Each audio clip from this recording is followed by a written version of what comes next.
সংবাদ।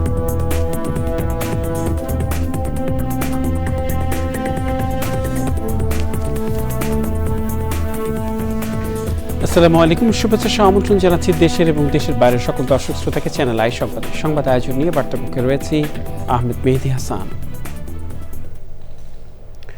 সংবাদের শুরুতেই চলুন জেনে নেওয়া যাক ফ্রেশ আটা, ময়দা, সুজি সংবাদ শিরোনাম। হামিদ টিকা না দিয়ে বিগত 2 সরকার ক্ষমাহীন অপরাধ করেছে বললেন প্রধানমন্ত্রী। রোগ হওয়ার আগেই প্রতিকারের তাগিদ। ঋণের কিস্তি ছাড় দিয়ে এখনো সিদ্ধান্ত জানায়নি IMF। 2 সপ্তাহের মধ্যে মতপার্থক্য দূর হওয়ার আশায় অর্থমন্ত্রী। বন্দরে মার্কিন অবরোধ চললে আবারও হরমুজ প্রণালী বন্ধের ইরানের হুঁশিয়ারি। সোমবার ইসলামাবাদে ফের যুক্তরাষ্ট্র ইরানের আলোচনার সম্ভাবনা। স্বাধীনতা পুরস্কারে ভূষিত মুকিত মজুমদার বাবুকে প্রকৃতি ও জীবন ক্লাব মালয়েশিয়ার সংবর্ধনা। প্রাণ প্রকৃতি রক্ষায় ঐক্যবদ্ধ অভিযাত্রার প্রত্যয়। এবং চট্টগ্রামের সেলিমপুরে পাহাড়ের কোল ঘেঁষে ভিন্নধর্মী এক ডেইরি ফার্ম। আধুনিক প্রযুক্তি আর বৈজ্ঞানিক ব্যবস্থাপনায় সুসংগঠিত উদ্যোগ মন্তব্য।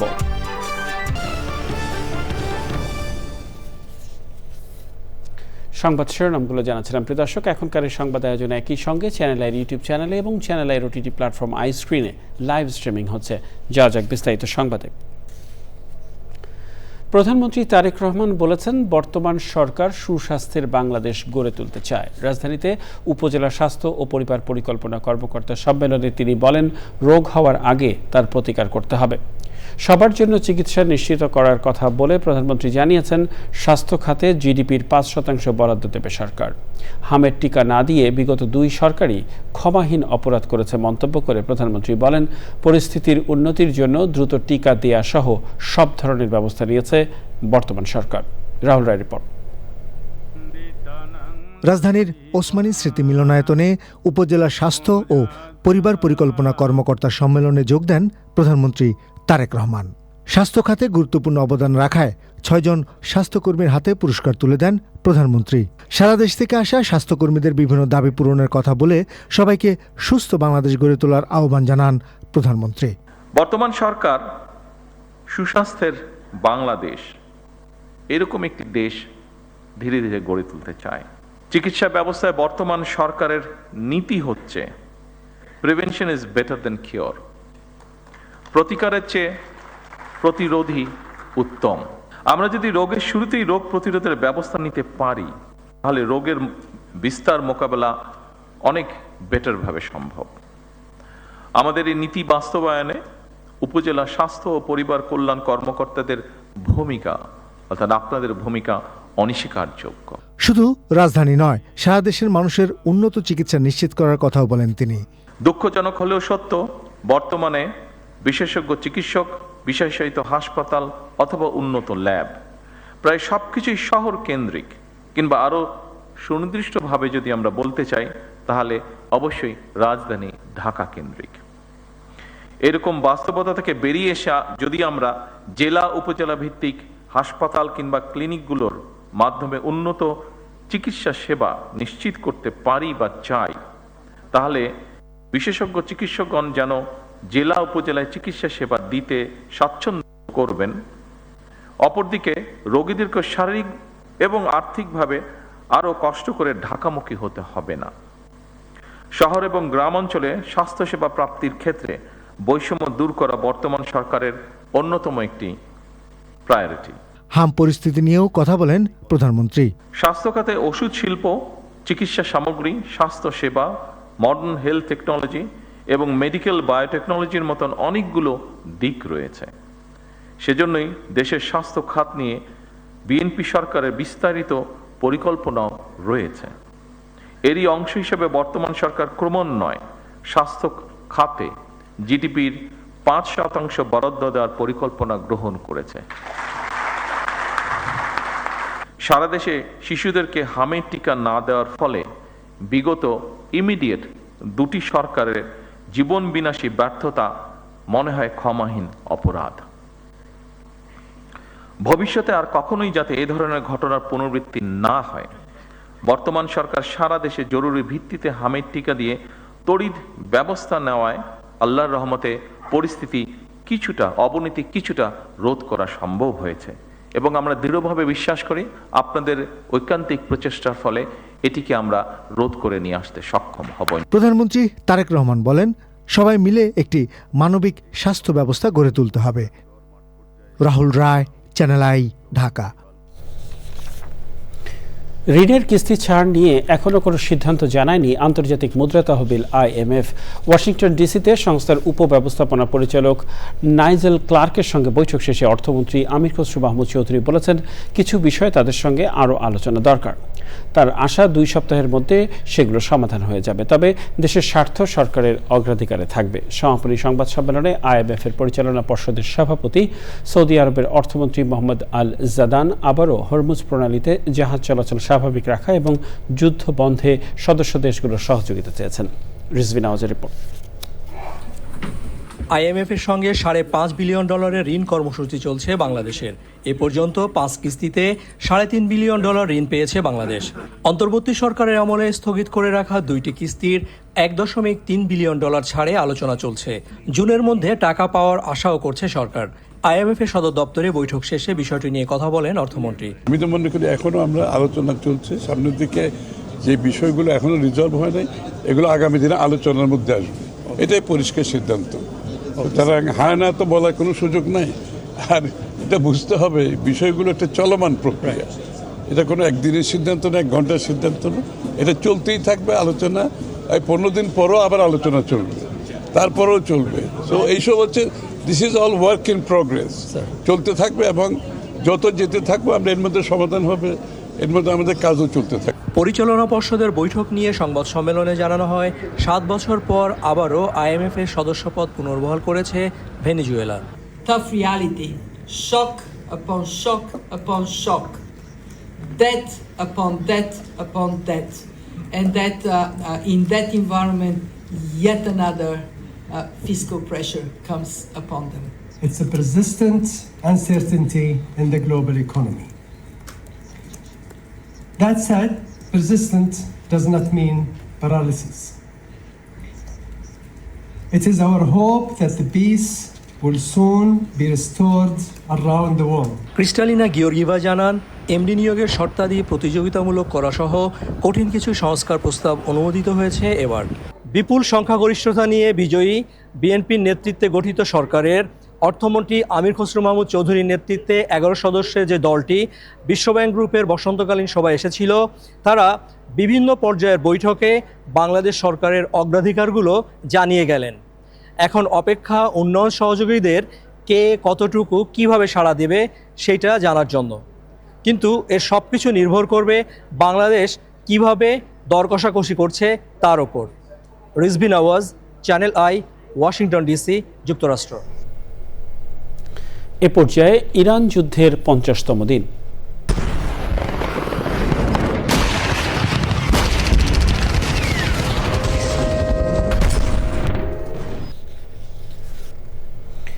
বন্দরে মার্কিন অবরোধ চলতে থাকলে আবারও হরমুজ প্রণালী বন্ধ করার হুমকি দিয়েছে ইরান। শুক্রবার ইরান হরমুজ প্রণালী উন্মুক্ত করার কথা জানালেও চলাচলকারী জাহাজগুলোকে IRGCর নৌ শাখার অনুমতি নেওয়া সহ কয়েকটি শর্ত দিয়েছে।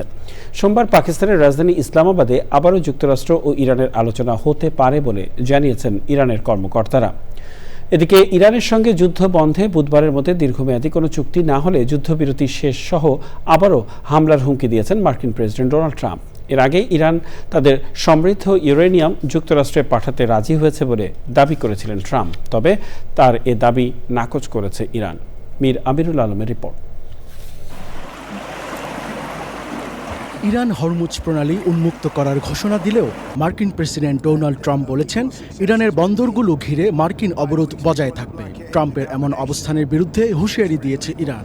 এক্স বার্তায় দেশটির পররাষ্ট্র মন্ত্রণালয়ের মুখপাত্র ইসমাইল বাঘাই বলেছেন, যুক্তরাষ্ট্র ইরানের বন্দরগুলোর উপর অবরোধ বজায় রাখলে পাল্টা ব্যবস্থা নেবে তেহরান। সেই সঙ্গে হরমুজ প্রণালী পার হতে ইরানের ইসলামিক রেভলিউশনারি গার্ড কোর IRGCর অনুমতি লাগবে বলে জানিয়েছে ইরানের এক শীর্ষ কর্মকর্তা। কোনো সামরিক জাহাজ হরমুজ প্রণালী দিয়ে যাতায়াত করতে পারবে না। বিবিসি জানিয়েছে, ইরান হরমুজ প্রণালী উন্মুক্তের কথা জানালেও খুব অল্প সংখ্যক জাহাজ হরমুজ পাড়ি দিয়েছে। ইরান পার্লামেন্টের স্পিকার মোহাম্মদ বাগের গালিবাফ হুঁশিয়ারি দিয়ে বলেছেন, যুক্তরাষ্ট্র ইরানি বন্দরগুলোতে অবরোধ অব্যাহত রাখলে হরমুজ প্রণালী আবারও বন্ধ করে দেওয়া হবে। রয়টার্সের প্রতিবেদনে বলা হয়েছে, ইরানের সঙ্গে বুধবারের মধ্যে সমঝোতায় পৌঁছাতে ব্যর্থ হলে আবারও হামলার হুঁশিয়ারি দিয়েছেন ট্রাম্প। যুক্তরাষ্ট্র ও ইরানের মধ্যে নতুন দফা আলোচনা আগামী সোমবার পাকিস্তানের রাজধানী ইসলামাবাদে অনুষ্ঠিত হতে পারে। ইরানি সরকারি কর্মকর্তাদের সূত্রে এ খবর জানিয়েছে আল জাজিরা। ইরান তাদের সমৃদ্ধ ইউরেনিয়াম যুক্তরাষ্ট্রে পাঠাতে রাজি হয়েছে। ট্রাম্পের এমন দাবি সরাসরি নাকচ করে দিয়েছে ইরানের পররাষ্ট্র মন্ত্রণালয়ের মুখপাত্র ইসমাইল বাঘাই। বলেছেন, ইউরেনিয়াম তাদের কাছে ইরানের মাটির মতোই পবিত্র। ট্রাম্প একের পর এক অসত্য তথ্য দিয়েই যাচ্ছে বলে জানিয়েছে ইরানের পররাষ্ট্র মন্ত্রণালয়। বিশ্ববাজারে জ্বালানি দাম নিয়ন্ত্রণে রাখতে রাশিয়ার তেলের উপর নিষেধাজ্ঞার মেয়াদ 1 মাস শিথিল করেছে ট্রাম্প প্রশাসন। ইরানের সঙ্গে চলমান যুদ্ধের কারণে বিশ্ববাজারে জ্বালানি তেলের দাম বেড়ে যাওয়ায় এ সিদ্ধান্ত নেওয়া হয়েছে। যুদ্ধবিরতি কার্যকর থাকলেও দক্ষিণ লেবাননের বিভিন্ন এলাকায় বিস্ফোরণের ঘটনা ঘটেছে বলে দেশটির একাধিক সংবাদ মাধ্যম জানিয়েছে। অন্যদিকে ইসরায়েল লেবাননে যুদ্ধবিরতি লঙ্ঘন করলে হিজবুল্লাহর যোদ্ধারা ট্রিগারে আঙ্গুল রাখবেন বলে হুঁশিয়ারি দিয়েছে সংগঠনটি। মীর আমিরুল আলম, চ্যানেল আই। যাওয়া যাক অন্যান্য সংবাদে। গাড়ির জ্বালানি পেতে আজও দীর্ঘ লাইনে দাঁড়িয়ে থাকতে দেখা গেছে মোটরসাইকেল ও প্রাইভেট কার চালক সহ অন্যদের। 17 থেকে 18 ঘন্টা অপেক্ষার পর পাম্প থেকে তেল মিলছে। সিরিয়াল ভাঙার অভিযোগে কথা কাটাকাটি, এমনকি সংঘাতে জড়িয়ে পড়ছেন অনেকে। পাম্প কর্তৃপক্ষ বলছে সরবরাহ কম আর রেশনিং উঠিয়ে দেওয়ার সংকট বেড়েছে। মাজহারুল হক মান্নার রিপোর্ট।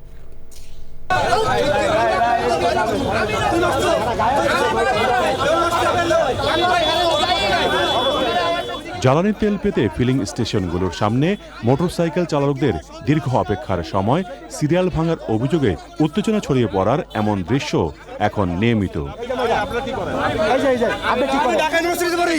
প্রচণ্ড গরমের মধ্যে দীর্ঘ অপেক্ষার পর তেল মিললেও এ নিয়ে চালকদের রয়েছে মিশ্র প্রতিক্রিয়া। অতিরিক্ত তেল নেয়, যদি পাম্প মালিক দেয় সেক্ষেত্রে নিতে পারে তারা। অনিয়ম আছে। নিকুঞ্জ একের সামনের দিকে কিছু গাড়ি ঢুকার চেষ্টা করে। কালকে 4টা বাজে সিরিয়ালে ঢুকছি, এইমাত্র পাইলাম। সারা রাত রয়েছি গাড়িতে, এই এখন পালাম। আমার যদি সুযোগ থাকে, ঠিক আছে, 10 টাকা বেশি দেওয়া তেল নেওয়া যায়, তাহলে তো আমি বাড়িতে বসে থেকে নিতে পারিতে নিব। পেট্রোল পাম্প কর্তৃপক্ষ বলছে, এই পরিস্থিতিতে রেশনিং পদ্ধতি বহাল রাখা উচিত ছিল। অতিরিক্ত চাহিদার কারণে এই সমস্যার সৃষ্টি হয়। কিছু কিছু মোটরসাইকেল আছে একবার নিয়ে যায়, তারপর আবার আমরা ধরি। সরকার তো রেশনিং পদ্ধতি উঠেই নিয়েছে। আমার মনে হয় না ওটা ঠিক হয়েছে, কারণ যেভাবে ছিল ওইভাবে থাকলে আরো ভালো হইতো। পাম্প কর্তৃপক্ষ জানিয়েছে, জ্বালানি সংকটের পর থেকে তারা গড়ে 20 থেকে 22,000 লিটার অকটেন আর 18 থেকে 20,000 লিটার ডিজেল পাচ্ছেন।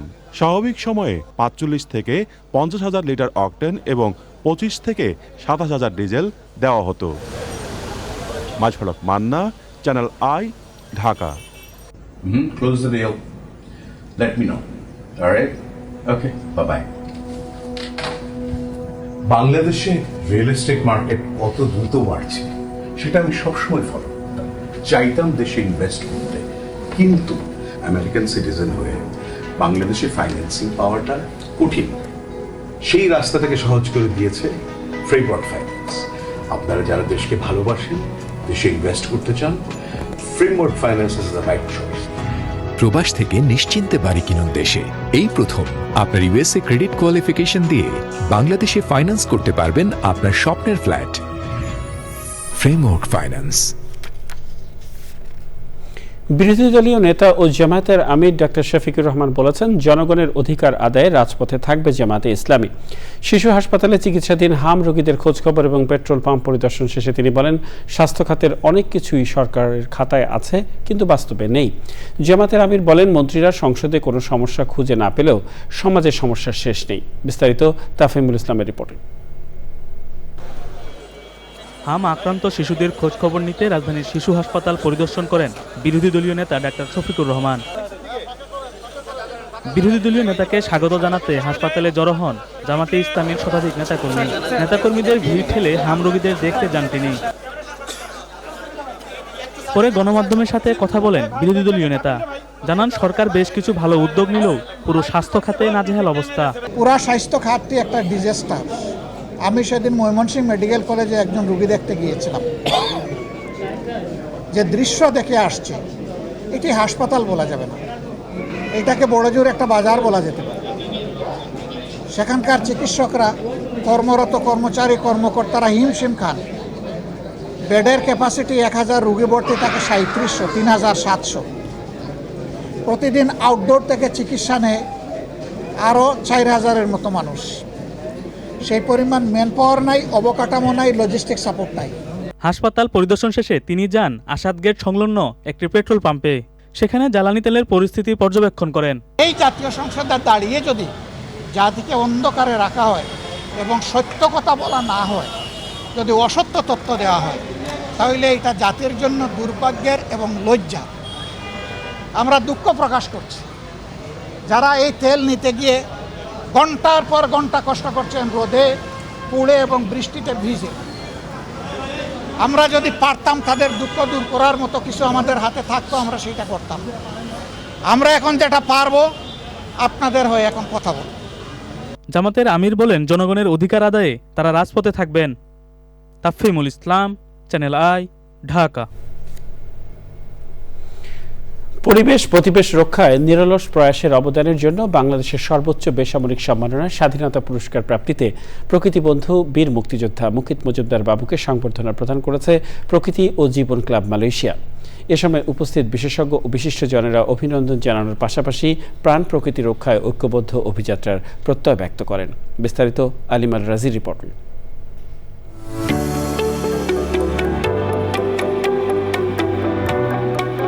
দেশের গণ্ডি পেরিয়ে বিশ্বের নানা প্রান্ত জুড়ে ছুটে বেড়ানো বীর মুক্তিযোদ্ধা মুকিত মজুমদার বাবু তুলে ধরেন পরিবেশ প্রতিবেশের নানা দিক ও বাস্তুতন্ত্র পুনরুদ্ধারে করণীয়। এমন পরিস্থিতিতে গুণী এই ব্যক্তিত্ব যখন স্বাধীনতা পদকে ভূষিত, তখন মালয়েশিয়ার প্রকৃতি ও জীবন ক্লাবের পক্ষ থেকে উষ্ণ সংবর্ধনা। একজন গুণী মানুষ যিনি দেশের জন্য কাজ করছেন, আমি মনে করি যে এটা যথার্থ হয়েছে। যারা দেশ এবং মানুষের জন্য কাজ করি, প্রকৃতির জন্য, তারাই আসলে গর্বিত এবং আনন্দিত। I am a big fan of years. আমাদের মতো ইয়াং জেনারেশনকে অনেক ইন্সপায়ার করে। আমাদের জন্য আসলে সত্যিকার অর্থে এটি একটি আনন্দ এবং গর্বের বিষয়। পরিবেশ খাতে এমন অর্জনকে গর্বের উপলক্ষ হিসেবে অবহিত করেন সুধীজনরা। স্বাধীনতা পুরস্কারটা শুধুমাত্র দেশের স্বাধীনতা পুরস্কার না, এটা মনে করি প্রকৃতির যে স্বাধীনতা, সেটার জন্য বাবু স্যারের যে কন্ট্রিবিউশন, এটা পুরস্কার হিসেবে গণ্য হবে। স্বাধীনতা পদকে পরিবেশ বিষয়ক অবদানের জন্য স্বাধীনতা পদক দেওয়া হয়েছে। এটা একটা বড় সূচনা, সুন্দর সূচনা। যারা পরবর্তী প্রজন্ম, তারা কিন্তু দেখা গেছে আরও বেশি উৎসাহিত হবে। আমাদের যে প্রকৃতি ও জীবন ক্লাবের একটা যে ব্রাঞ্চ মালয়েশিয়াতে আছে, it's very very important, so we can share our culture and then natural values, skills, এগুলো আমরা শেয়ার করতে পারি। এটা প্রকৃতিরই একটা চরম সম্মাননা, যেটা জাতি আজকে বাংলাদেশের মানুষ বুঝতে পেরে তাকে আমরা সেইভাবে সম্মানিত করতে পারছি। এবং একই সাথে আমি বলবো এটা আমাদের সবার জন্য একটা চরম সম্মাননা। পরিবেশ খাতে স্বাধীনতা পদকের প্রচলনে ধৈর্য রক্ষার অভিযাত্রায় গতি আসবে বলে মত বিশিষ্টজনদের। মুকিত মজুমদার বাবু স্যার, উনি আসলে বাংলাদেশের সর্বোচ্চ যে সম্মান, সেই সর্বোচ্চ সম্মানটা নিয়ে এসেছে আমাদের জন্য, স্বাধীনতা পদক। এটা আমাদের জন্য, ওনার জন্য অ্যাচিভমেন্ট, আমাদের জন্য প্রাউড। স্যার দীর্ঘদিন যাবৎ প্রকৃতি জীবন নিয়ে কাজ করছে। এই যে স্যার যে পুরস্কারটা পেয়েছেন, স্বাধীনতা পুরস্কার, এটা আমি মনে করি স্যারের প্রাপ্য ছিল, এজন্য আমরা গর্ব ফিল করছি। অভিনন্দন জানাচ্ছি। আমি ওনার সাথে অনেক দিন ধরে ওঠা বসা করি। ওনার সাথে বাংলাদেশ সরকারের যে জলবায়ু পরিবর্তন সংক্রান্ত যে সমস্ত পরামর্শ কমিটি আছে, উনিও সদস্য, আমিও সদস্য। সেখানে সরকারকে গাইড করেন, কথা বলেন যে বৈশ্বিক পর্যায়ে যে আলোচনা হয় সেখানে কি কথা বলতে হবে, কি কথা তুলতে হবে। দেশ বিদেশের প্রাজ্ঞজনের সম্মাননা সিক্ত হয়ে আরও বড় পরিসরে কাজ করে যাওয়ার প্রত্যয় ব্যক্ত করেছেন প্রকৃতিবন্ধু বীর মুক্তিযোদ্ধা মুকিত মজুমদার বাবু। স্বাধীনতা পদক শুধু স্বাধীনতা পদকই নয়, এটা কিন্তু প্রকৃতি পরিবেশের জন্য একটা স্বাধীনতার বার্তা নিয়ে আসছে। কারণ এর আগে কিন্তু এই ক্যাটাগরিটা ছিল না। আসলে বাংলাদেশের তো সমস্যার অন্ত নাই। মাটি দূষণ, পানি দূষণ, বায়ু দূষণ, দূষণে কিন্তু জর্জরিত বাংলাদেশটা। তো সেখানে বাংলাদেশে যেই জীববৈচিত্র্য, এই জীববৈচিত্র্য কিন্তু পৃথিবীর অনেক দেশেই নাই। মধ্যপ্রাচ্যের দিকে তাকাই, মধ্যপ্রাচ্যে কি আছে? কিছুই নাই, বালি ছাড়া। সেখানে তারা কি করছে?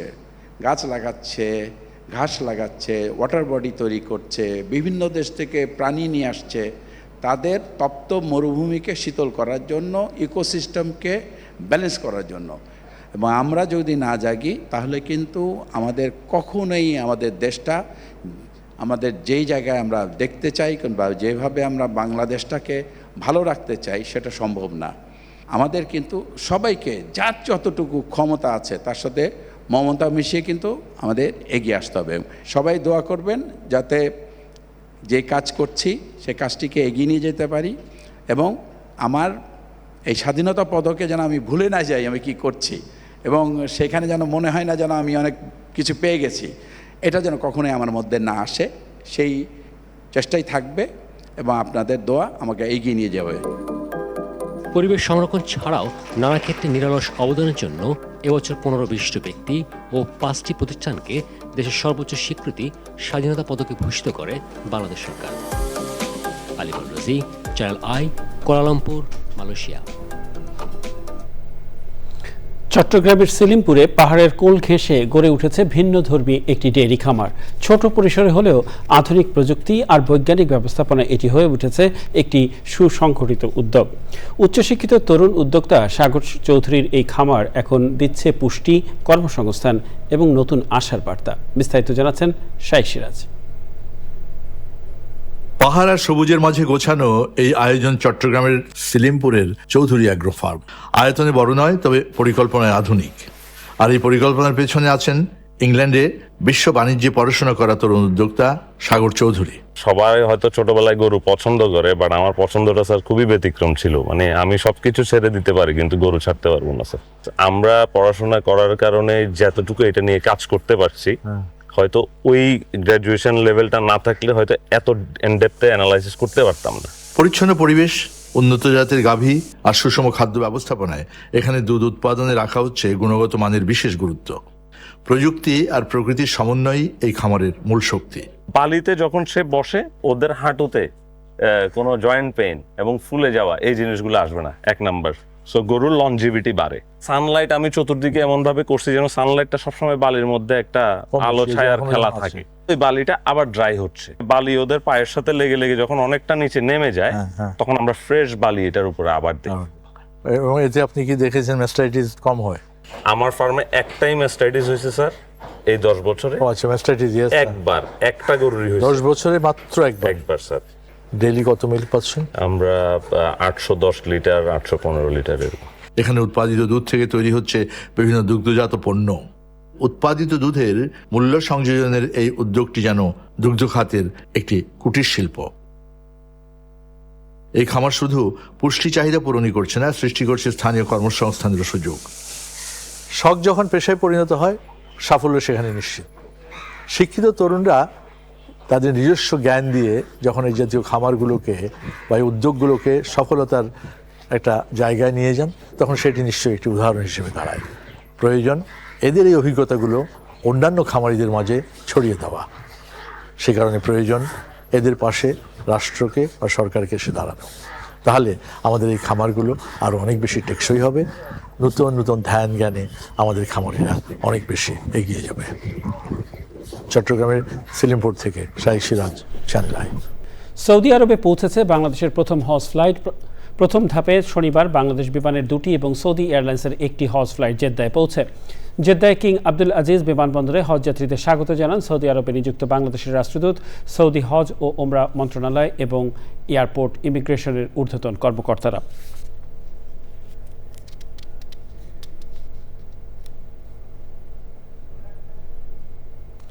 নিটল টাটা কৃষি সংবাদ।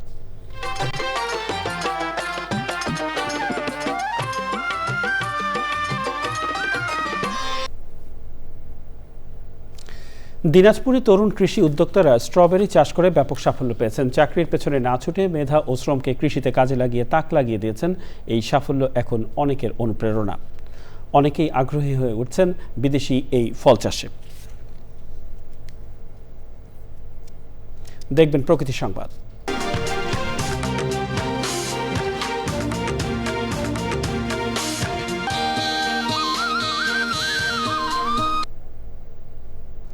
বাঙালির হাজার বছরের ঐতিহ্য আর সংস্কৃতিকে উজ্জীবিত করতে নতুন বছরে বাঙালি সংস্কৃতিকে ধারণ করি, সাংস্কৃতিক আগ্রাসন প্রতিরোধ করি স্লোগানে শরীয়তপুরের সামাজিক ও সাংস্কৃতিক সংস্থা নানা কর্মসূচিতে উৎসব আয়োজন করেছে। মানুষের স্বতঃস্ফূর্ত অংশগ্রহণের আয়োজনে যোগ হয় ভিন্ন মাত্রা।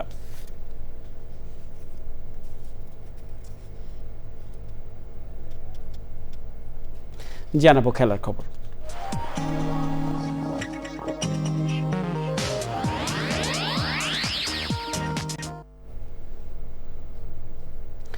আগামী মাসে 2 ম্যাচের টেস্ট সিরিজ খেলতে বাংলাদেশ সফরে আসছে পাকিস্তান। 8ই মে মিরপুরের হোম অফ ক্রিকেটে শুরু টেস্ট সিরিজের জন্য 16 সদস্যের স্কোয়াড ঘোষণা করেছে পাকিস্তান। অধিনায়কের পদে বহাল আছেন টপ অর্ডার ব্যাটসম্যান শান মাসুদ। দলে সুযোগ পেয়েছেন 4 নতুন মুখ আবদুল্লাহ ফজল, আহমেদ বাট, আজান আওয়াইস ও মোহাম্মদ গাজী ঘড়ি। এই সিরিজে পাকিস্তানের কোচ হিসেবে অভিষেক হচ্ছে সাবেক অধিনায়ক সরফরাজ আহমেদের। এছাড়া পাকিস্তানের ব্যাটিং কোচের দায়িত্ব পালন করবেন আসাদ শফিক, বোলিং কোচের দায়িত্বে থাকছেন ওমর গুল। 8ই মে ঢাকায় প্রথম টেস্টের পর 16ই মে সিলেটে শুরু হবে দ্বিতীয় টেস্ট। সিরিজের প্রথম অংশে মার্চে বাংলাদেশের বিপক্ষে 3 ম্যাচের ওডিআই সিরিজ খেলে গেছে পাকিস্তান দল।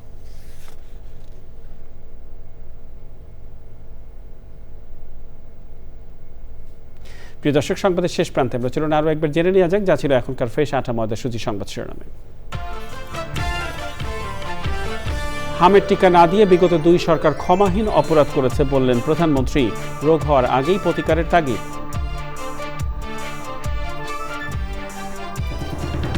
ঋণের কিস্তি ছাড় নিয়ে এখনো সিদ্ধান্ত জানায়নি IMF। 2 সপ্তাহের মধ্যে মতপার্থক্য দূর হওয়ার আশায় অর্থমন্ত্রী।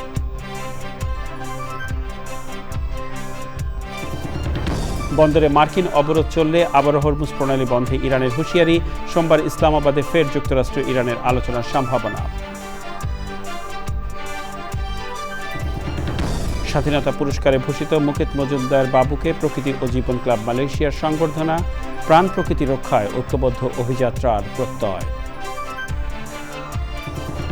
এবং চট্টগ্রামের সেলিমপুরে পাহাড়ের কোল ঘেঁষে ভিন্নধর্মী এক ডেইরি খামার। আধুনিক প্রযুক্তি আর বৈজ্ঞানিক ব্যবস্থাপনায় সুসংগঠিত উদ্যোগ মন্তব্য।